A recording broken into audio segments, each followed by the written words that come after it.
តើអ្នកទាំងអស់គ្នាធ្លាប់ដែលឆ្ងល់ទេតើអ្នកវិទ្យាសាស្ត្រគេធ្វើឲ្យខ្លះក្នុងសកម្មភាពរាល់ថ្ងៃរបស់គេចឹងហើយថ្ងៃនេះខ្ញុំនឹង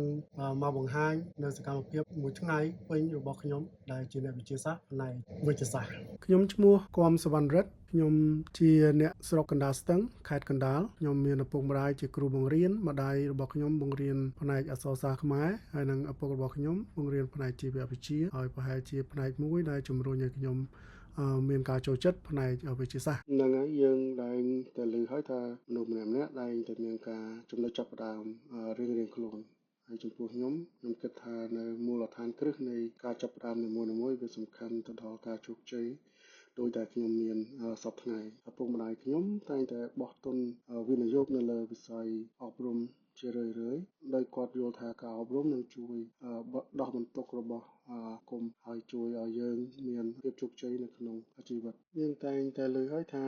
មនុស្សម្នាក់ៗតែងតែមានចំណុចចាប់ផ្ដើម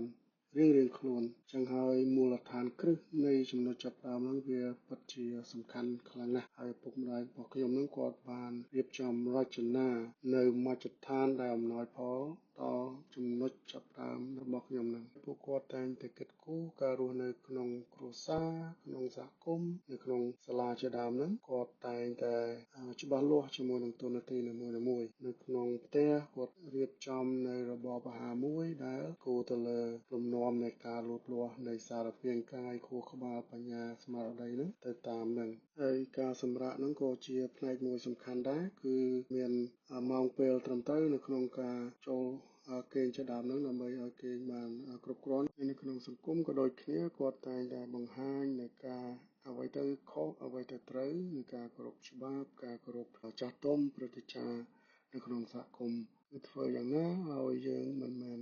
ជាបន្ទុកសង្គមប៉ុន្តែជាការចូលរួមចំណែកនៅក្នុងការជួយសង្គមចំពោះការអប់រំគាត់តែងតែមានពេលវេលាច្បាស់លាស់នៅក្នុងការរៀនសូត្របន្ថែមនៅផ្ទះហើយនៅក្នុងសាលាក៏ដូចគ្នាគាត់តែងតែព្យាយាមធ្វើយ៉ាងណាឲ្យយើង